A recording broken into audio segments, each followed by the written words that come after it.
Hey players, so the wife of a 60-year-old football coach spoke with USA Today, and she explained how her husband passed away due to a shortage of chemo medication. Now, the FDA commissioner says that the production of this medication is not profitable. So that's the reason why there is a shortage in this vital chemo medication. Y'all grab your tea and have a seat. Let's talk about this because, in my opinion, this is something that our government should be spending time on, not this political theater that they are doing today. So last year, 60-year-old Jeff Boyle, who was a high school football coach in Wisconsin, was unfortunately diagnosed with cancer.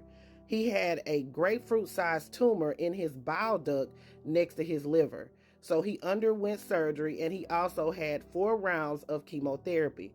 Now, doctors told him that he needed 2 more to kill all the remaining cancer cells. But the cancer center where he was being treated did not have the essential chemotherapy drug that was needed, called cisplatin.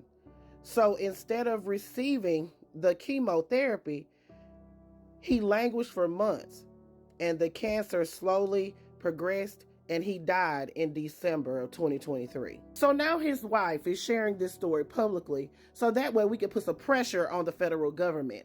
I think that a shortage of chemotherapy drugs is way more important than Hunter Biden's laptop and oversight on social media companies because they shadow banned Musty to the Must Pop Marjorie's account. I think this is more important. So a recent survey of the nation's 29 largest cancer centers found that 72% had an insufficient supply of essential chemotherapy drugs.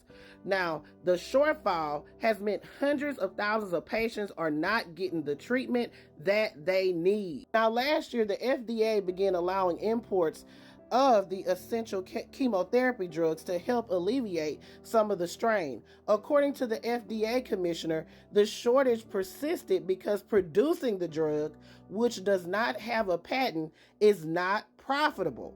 Meanwhile, people across the country are dying. It's so very sad. His wife told USA Today he really cared about other people not getting the chemotherapy drugs, not himself. He would still be sad today that people are still dealing with this. So if the drug is not profitable to produce, can't the federal government do something about this? Because this is absolutely absurd.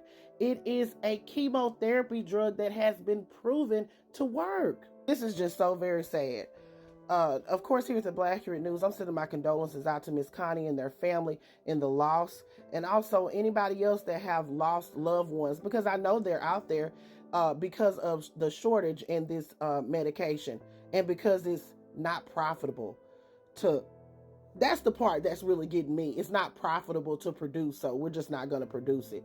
It's so sad. But that's the state of the world we're living in, while our members of Congress, our government, who are supposed to oversee this kind of stuff, they're out here trying to get rid of their House Speaker again, worried about Hunter Biden's laptop and impeaching President Biden and all this kind of stuff, when they really should be focusing on the things that mean the most to the American people. And I feel like the access to essential chemotherapy medication is definitely at the top of the list.